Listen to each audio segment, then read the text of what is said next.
Hello, my friend. I wanted to do something a little bit different today. I've been getting a lot of requests for just giving some like general advice videos. I think when you go into a store or when you're looking online and you see all of these different brushes, and especially if you're not used to using a lot of makeup brushes, it's hard to navigate which brushes you actually need and which brushes are kind of extra and you'll never ever use. So I thought it would be good for me to just kind of go into the shapes of brushes that I use and really, really love. If that sounds interesting to you, hang tight. We're getting into it right now.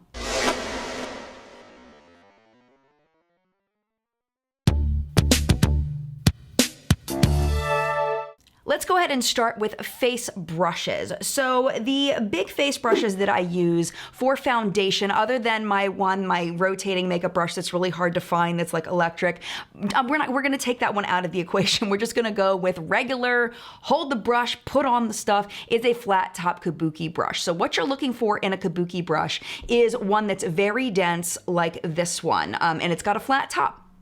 There you go. And this is what I find to be the most effective in applying liquid foundation. You can also use this to apply a very packed on amount of pressed powder if you choose. I personally only use this for foundation, but there definitely have been times where, like when baking was really in, I didn't bake, but the closest thing I came to it was just really pressing the powder into my skin. So you can use a flat top Kabuki brush for that as well. I personally choose not to use concealer brushes. I like using my fingertips for that. I personally find I can really feel it with my fingers and it's just so much easier, and I love the way that it looks. I don't use a concealer brush. Oh, by the way, I use my fingertips for primer as well. I've seen people try to use like those flat foundation brushes to apply primer. I feel like that's nice if you're a makeup artist and doing makeup on someone else, but for me, I don't apply face primer or eye primer with brushes. I use my fingertips. So now you've got your whole base on. Now for powder, I've mostly just been using like a fluffy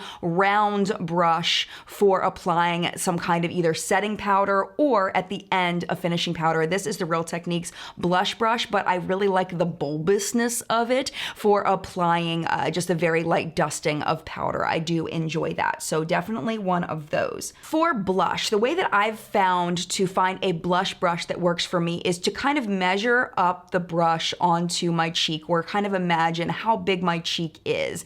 And then that's how I pick out my blush brushes. So this one by Luxie is really good. This one is a 522, but keep in mind that the more bristles a brush has, the more product it's gonna pick up. The product picks up on the ends of the bristles.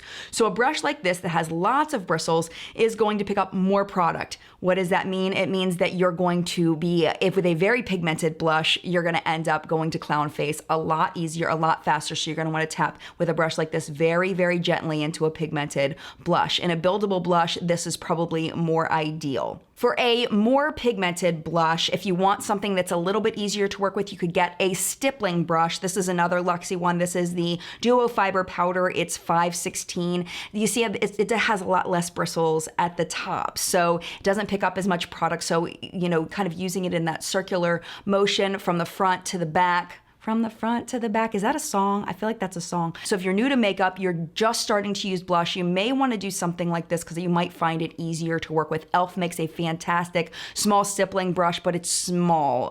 The medium stippling brush or large stippling brush it's kind of big. You're just gonna have to decide when you get to the store. e.l.f., the $3 brushes are fantastic. Highly recommend.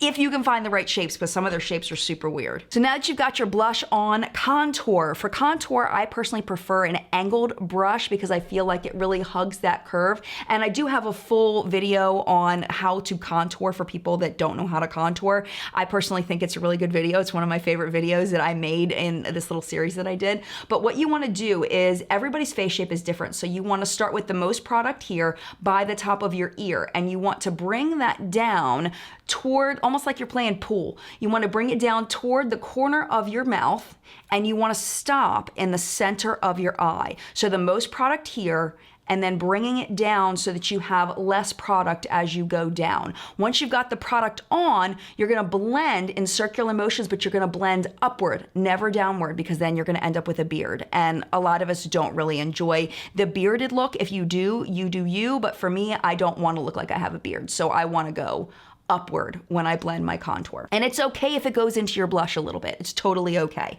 Now we've got our contour on and we're gonna do highlight. My favorite way to apply highlighter is with a fan brush. This is my favorite fan brush of all time. I've had it for years and years and years. It's by Eve Pearl. It's the 110. It is kind of pricey. You can use any kind of fan brush that you want. You don't necessarily need this one. This one I just feel works the best for applying a highlighter. It can apply very light application. It can really build and make a very bright highlight with some formulas. So I just really like this shape. But if you don't want to use this shape, another shape that I really like a lot is kind of this like, I don't know, like large pencil marker shape. I guess, because we're going to talk about this later, this little pencil brush is what it's called, but this reminds me of the exact same thing, just a heck of a lot bigger. And I really like this for applying a highlight as well because it's got that taper, and because it's got the taper going down, you're touching product to your face all the way down here instead of just at the top, and I really, really enjoy that. So this is another shape that I definitely enjoy. One thing that I forgot to show you with the powder is setting my under eyes. This is the shape I prefer for setting my under eyes. This is a MODA Metallics brush, and I just use a little bit of pressed powder and just apply it right there because I feel like this brush, I'm gonna have to close my eyes and go nuts, you know, all over for setting my concealer. I personally prefer a brush like this for setting my under eyes. Now let's go into eye brushes. Let's start with brows. So I use two different brushes for brows. I use my Spoolie. These are super, super cheap. You don't need an expensive one. So Spoolie here, and then a brow brush. Now these brow brushes, what you're looking for is it to be stiff. You don't want it to be floppy and bendy and soft because you want it to be able to pick up the product and then be able to kind of stamp and tap into your brows. So if you have very thin brows, of course, you're going to want to make sure you have a very thin one. If you have very large brows and you want to cover a lot of space all at once, you can get a thicker one. This is my preferred size. It's kind of in the middle and it's angled, and I really like that because I feel like it really gets all up in there. I do have some flat ones that I use as well, but I personally prefer the angled. With eye brushes, I don't think you need a ton of eye brushes. Really, I feel like you only really need, in my opinion, two brushes, and that's these two right here. This one here, this is the Pro Blending Brush by Beauty Junkies. You can get these on Amazon. I've had them for years and years and years. I think they're super fab. They remind me a lot of Sigma brushes, but they're a lot cheaper. It's kind of rounded at the top. The taper goes down just a little bit, and what this is gonna do is it's gonna be able to get your transition color and your brow bone color on your eye without applying too much product to have to be blended out. But you can also blend with this guy. You don't have to just apply color, you can also blend with this one as well, but it's not super fluffy, so you're gonna get a harsher blend, a less soft blend. So it's not going to be as good as having a brush I'm gonna show you in a bit, but really only, in my opinion, only really need this one for blending, in my opinion. I keep saying in my opinion. Just know this whole thing is all in my opinion. The other one I feel like you need is a flat shader brush like this. If you have large eyes, you can stand to go a little bigger. If you have small eyes, you want to get a little C-shaped brush. This is my perfect size for my eyes. It's a little bit thick. It's not too thick, it's not too thin, it's kind of in the middle, but the idea is you're going to use this to pack color onto your lid. It's very dense, so it's going to pick up a lot of product. And then once you do that, you blend with this one to kind of get those couple of colors to shade, you know, kind of blend into each other.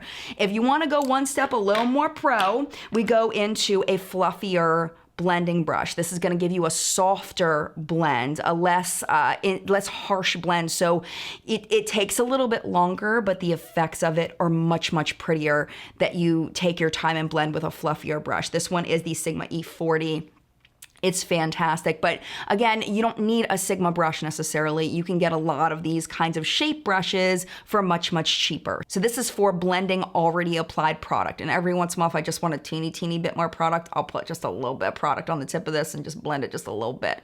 But just a little bit, not a lot. If you want to go a step further, I feel like the most useful eye brushes are ones used to detail, to add just a little more color into your crease, to add just a little color in the inner corner, to add just a little color on that lower lash line. You can use this for lower lash line. You can use this for detailing the brow one.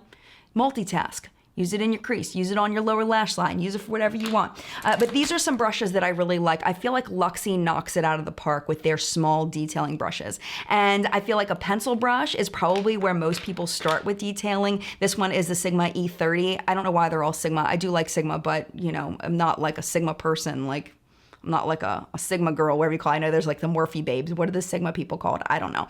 But I'm not one of those. But I do like Sigma brushes, and I feel like you can really get with a pencil brush up in the crease and then blend out with either this guy or this guy, depending on how stiff the shadow is. So how much product and how easily it's blending. Some shadows will blend easier than others. So for ones that just aren't moving, use a more dense brush. For ones that are moving a lot easier and may blend away, using the the less dense brush. So a pencil brush is a great way to go, but it doesn't even have to be a pencil shape. Like this is one that I really, really like. This is again by Luxie. This is the 131 mini angled brush, because you can really get all up in the crease right there and blend it out, and it's just very nice because it's very exact and precise, and that's what I need, because I don't have the most awesome skills. So I need brushes that are very easy to use. And I find these all to be very easy to use. We got this set in BoxyCharm. This is a fantastic set of little teeny tiny Luxie brushes. They're wonderful. So that's just kind of taking it a step further.